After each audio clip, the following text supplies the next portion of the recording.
United Nation and its specialised agency, World Bank and IMF में क्या difference है, Human Rights Watch and Amnesty International में क्या difference है।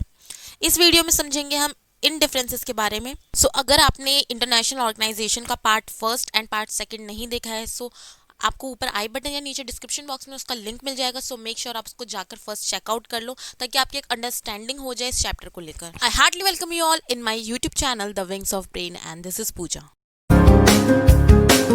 जैसे कि हमने पहले भी पढ़ा था पार्ट फर्स्ट में कि यूनाइटेड नेशंस की कई ब्रांचेस है और इसकी कई एजेंसीज है।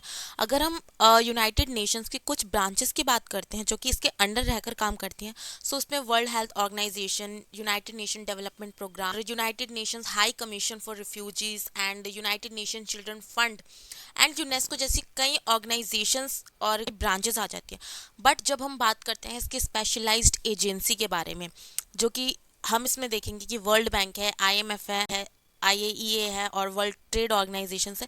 ये जो इसकी स्पेशलाइज्ड एजेंसी है, ये प्रॉपर यूनाइटेड नेशन के कंट्रोल में रहकर काम नहीं करती। ये कहीं ना कहीं हम एक वर्ड सुनते हैं ना, collaboration, right. Collaboration it means कि यहाँ पर जो ये सारी स्पेशलाइज्ड ऑर्गेनाइजेशंस हैं या फिर हम कहें एजेंसीज हैं, ये यूनाइटेड नेशन से इंटरलिंक है। बट एक तरह से ये सारी की सारी जो हम यहाँ पे बात करने वाले हैं, कहीं ना कहीं इनके काम करने का तरीका एक तरह से ऑटोनॉमस है। ये एक इंडिपेंडेंट बॉडी की तरह काम करती है यहाँ पर। इसमें हम फर्स्ट देखते हैं world bank. World Bank it was established in 1944। इसका जो हेडक्वार्टर है वो है वॉशिंगटन डीसी, जो कि अमेरिका की कैपिटल है। यहाँ पर कई स्टूडेंट्स को कंफ्यूजन हो सकते हैं कि वर्ल्ड बैंक तो एक बैंक होता है, जैसे कि यहाँ पर इंडिया में एसबीआई बैंक होता है या पंजाब नेशनल बैंक होता है, बट नहीं।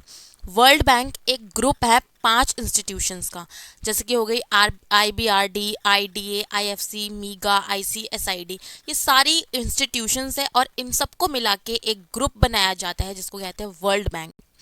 अब ये क्या काम करता है World Bank? It provides technical and financial advice and interest free loans to developing country.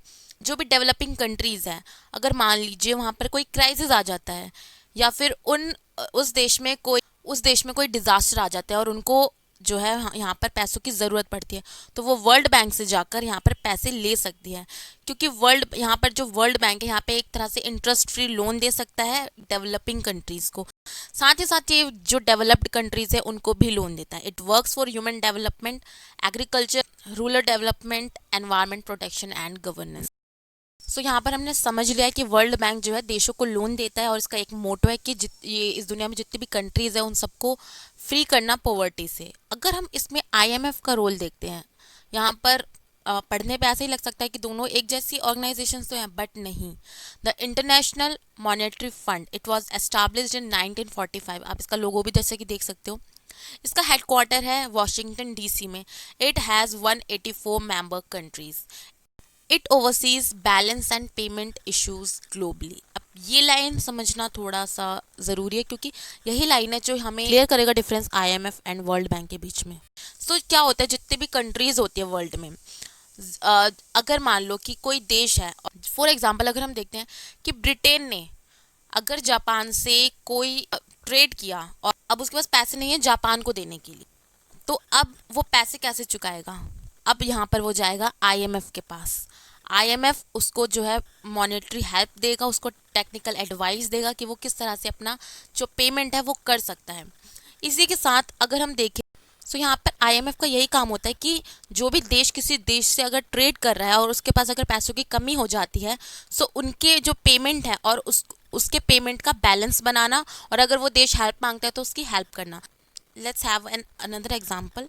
अगर मान लो कि हम बात करते हैं 2008 की, पूरे वर्ल्ड में क्राइसिस आया था। यहाँ पर हम पैसों का मॉनेटरी क्राइसिस एक तरह से कह सकते हैं। जस्ट अगर आप ऐसा मानो कि अगर डॉलर की कीमत बहुत ज़्यादा वैसे तो बढ़ती है, लेकिन अगर डॉलर की कीमत गिर जाती है और अगर जापान यूएस के साथ ट्रेड करता है, अगर जैसे कि डॉलर है वो पूरे की पूरे वर्ल्ड में ही एक तरह से हम कह सकते हैं रिकॉग्नाइज्ड है, मान्य है। Just for example Japan USA से ट्रेड करता है, बट कहीं ना कहीं जो डॉलर है उसकी कीमत गिर रही है या फिर उसकी कीमत बार बार रेज हो रही है या फिर फॉल आउट हो रही है। यहाँ पर इंटरनेशनल मॉनेटरी फंड क्या करेगा, वो यहाँ पर जितने भी देश हैं उन सबको जो है अवेयर कर देगा कि इस देश की, जैसे कि हम बात करते हैं यूएसए की जो करेंसी है उसमें बार बार फ्लक्चुएशन हो रहा है, सो आपको यहाँ पर संभल के उस देश के साथ ट्रेड करना, वरना आपका भी नुकसान हो जाएगा। सो यहाँ पे डिफरेंस क्लियर है कि यहाँ पर एक तो बैलेंस एंड पेमेंट इशू पे नजर रखता है जो आईएमएफ है, कि किसी देश के पास अगर ट्रेड करने के लिए पैसे कम हो जाते हैं या फिर वो उस देश को जो है पेमेंट नहीं कर पाता, तो यहाँ पे आईएमएफ हेल्प करेगा। और अगर किसी देश की जो करेंसी है वो फ्लक्चुएट होने लगती है, उसकी करेंसी फॉल आउट होने लगती है, तो वो जितने भी देश हैं उन सबको आगाह कर देगा, उसको अवेयर कर देगा कि इस देश के साथ आपको ट्रेड करना है तो ज़रा सावधानी से करो, वरना आपका भी नुकसान हो जाएगा। सो यहाँ पे डिफरेंस क्लियर है कि जो वर्ल्ड बैंक है वो यहाँ पे डेवलपिंग कंट्रीज को लोन देता है ताकि वो अपनी गरीबी को दूर कर सके, और जो आईएमएफ है वो देश को अवेयर करता है, यहाँ पे अवेयर करता है कि कौन से देश की जो करेंसी है वो फ्लक्चुएट कर रही है, इस पे जो है अपनी रिपोर्ट रिलीज करता है ताकि जितनी भी कंट्रीज है वो सावधान हो जाए, और जिस कंट्री की जो करेंसी है वो फ्लक्चुएट करे तो उससे अवेयर होकर जो है ट्रेड कर सके। अब हम देखते हैं amnesty international and human Rights watch में क्या डिफरेंस है। सो फर्स्ट हम देखते हैं, जैसे हमने पहले भी पढ़ा है कि जो यूनाइटेड नेशंस हैं, ये जो एजेंसीज के बारे में हम पढ़ रहे हैं, amnesty international and human right watch, ये पूरी तरह से कंट्रोल में नहीं है यूनाइटेड नेशंस के। They both are independent body, जो ऑटोनॉमस एंड इंडिपेंडेंट बॉडी है, जो कि कहीं ना कहीं इंटरलिंक है, या हम कह सकते हैं कोलैब है जिसका यूनाइटेड नेशंस के साथ। तो क्या है amnesty international, let's talk about it. Amnesty international is an international, और ये इंटरनेशनल एनजीओ, ये एक एनजीओ है, ये जो है इट वाज एस्टैब्लिश्ड इन 1961। जो इसका कैंपेन है वो किसके लिए रहता है, for the protection of human right, ताकि जो ह्यूमन राइट है उसका वायलेशन ना हो सके, इसके लिए जो ये है कैंपेन चलाती है amnesty international. It prepares and publish reports on human right. इसका जो मेजर फोकस रहता है एमनेस्टी इंटरनेशनल का, वो इस बात पे रहता है कि जो भी मिसबिहेव किया जा रहा है गवर्नमेंट अथॉरिटी के द्वारा लोगों के राइट्स के साथ, उस पर जो है रिपोर्ट जारी करना और उन लोगों को और उनके राइट्स को बचाना। तो इसका एक फोकस यही है कि इस दुनिया में जितने भी गवर्नमेंट हैं, चाहे वो अथॉरिटेरियन हो, वो किस तरह से मिसबिहेव करते हैं लोगों के साथ, उससे जो है लोगों को बचाना हो। Human Rights watch is an international NGO. It was established in 1978, जिसका हेडक्वार्टर है न्यूयॉर्क, यूएसए में। और अगर हम एमनेस्टी इंटरनेशनल को देखें तो इसका हेडक्वार्टर है लंदन, यानी कि यूनाइटेड किंगडम में। It is the large human right watch in USA. ये एक बहुत बड़ा ह्यूमन राइट ऑर्गेनाइजेशन है यूएसए के अंदर। It draws the global media's attention to human right abuses. यहाँ पर ये समझो कि ये एक ऑर्गेनाइजेशन है जो क्या करता है, इस दुनिया में जितने भी मीडिया है उन सबका ध्यान जो है वो ड्रॉ करता है कि ह्यूमन के साथ या उसके राइट के साथ वायलेशन हो रहा है। हमने एमनेस्टी में पढ़ा था कि ये गवर्नमेंट किस तरह से मिसबिहेव करे उस पर रिपोर्ट्स रिलीज करता है। तो यहाँ पर ह्यूमन राइट्स वॉच है, जितनी भी ग्लोबल मीडिया है इस दुनिया में, उन सबका ध्यान जो है वो ड्रॉ करता है कि किस देश में किस ह्यूमन के साथ और उसके राइट्स के साथ वायलेशन हो रहा है। इट हेल्प, इसके अगर हम पास्ट एग्जांपल्स भी देखें, it help through its campaign to ban land mine. जो लैंड माइन होता है वो ऐसा होता है कि जैसे कि कोई ज़मीन है, उसके नीचे बॉम्ब रख दिया। अब जैसे ही कोई ह्यूमन या बहुत से लोग अगर उस पर चलते हैं तो वो जो है वो विस्फोट हो जाएगा, एक्सप्लोजन हो जाएगा, जिसमें कई लोगों की जान जा सकती है। सो इसने कई देशों को ऐसा करने से रोका है, ग्लोबल मीडिया का ध्यान खींचा है। Stop the use of child soldiers. कई कई देशों में क्या होता है, जो बच्चे होते हैं उनको सोल्जर्स की तरह यूज किया जाता है। एंड इसने क्या करा है, इसने स्टैब्लिश किया है, इसके द्वारा जो है इंटरनेशनल क्रिमिनल कोर्ट को जो है स्टैब्लिश किया गया है। सो यहाँ पे क्लियर डिवीजन है कि एमनेस्टी इंटरनेशनल गवर्नमेंट के द्वारा जो मिसबिहेव होता है उस पर रिपोर्ट रिलीज करता है, और जो ह्यूमन राइट वॉच है मीडिया की अटेंशन लेता है कि कहाँ पर किस ह्यूमन के साथ और उसके राइट्स के साथ वायलेशन हो रहा है। Let's talk about World Trade Organization. It was established in 1995 as a successor of General Agreement on Tariffs and Trade. So यहाँ पे हम देखते हैं कि जो वर्ल्ड ट्रेड ऑर्गेनाइजेशन है इसको 1995 में जो है स्टैब्लिश किया गया था। इससे पहले के जैसा ही एक और ऑर्गेनाइजेशन बनाया गया था जिसको कहा जाता था गेट। कहीं ना कहीं ये अनसक्सेसफुल रहा, जिसके कारण डब्ल्यूटीओ को बना दिया गया। It sets the rule for global trade. इसका मेन फंक्शन ये होता है कि वर्ल्ड में जितने भी कंट्रीज वो ट्रेड कर रही हैं उनका जो ट्रेड है वो एकदम फ्लो से हो सके, और अगर कोई कंट्री अपने देश में किसी की एक्सपोर्ट को जो है पूरी तरह से बैन कर देती है, तो ये वहाँ पर इंटरफेयर करके उन प्रॉब्लम्स को जो है सॉल्व करता है। It has 150 member countries.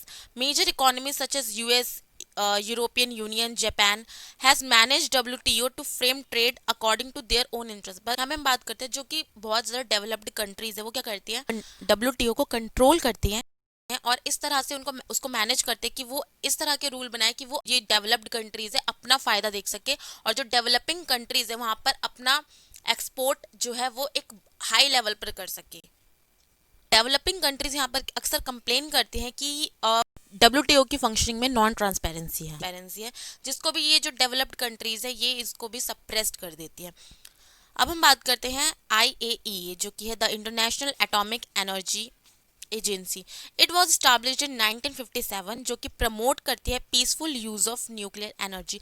इस वर्ल्ड में जितने भी कंट्रीज हैं न्यूक्लियर बॉम्ब हैं, वो कंट्रीज अपने न्यूक्लियर बॉम्ब का यूज किसी गलत वे में ना करें, छोटी छोटी बातों पर वॉर जैसी सिचुएशन में इन बॉम्ब जो न्यूक्लियर बॉम्ब इनका यूज ना करें। सो ये क्या करती है, इनकी जो टीम है इंस्पेक्ट करती रहती है न्यूक्लियर फैसिलिटीज को ऑल ओवर द वर्ल्ड, किस कंट्री के पास कितनी न्यूक्लियर जो है वो पावर है, and it ensure that civilians don't use reactors for military purpose.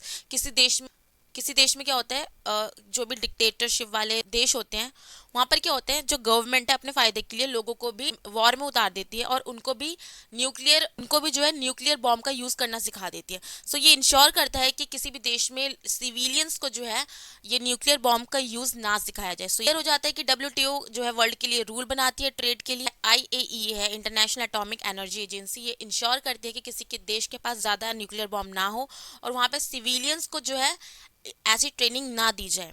सो ये क्लियर है। This video is all about these differences. All right, so make sure you definitely go through with these topics, because ऐसे जो topics होते हैं इनसे MCQs या 1 marks के questions अक्सर एग्जाम में पूछ लिए जाते हैं। So if this video is informative for you in learning these differences, do like the video and make sure you subscribe the channel and press the bell icon. And do not forget to share this video with all your friends. So we'll meet in our next video. Thanks for watching.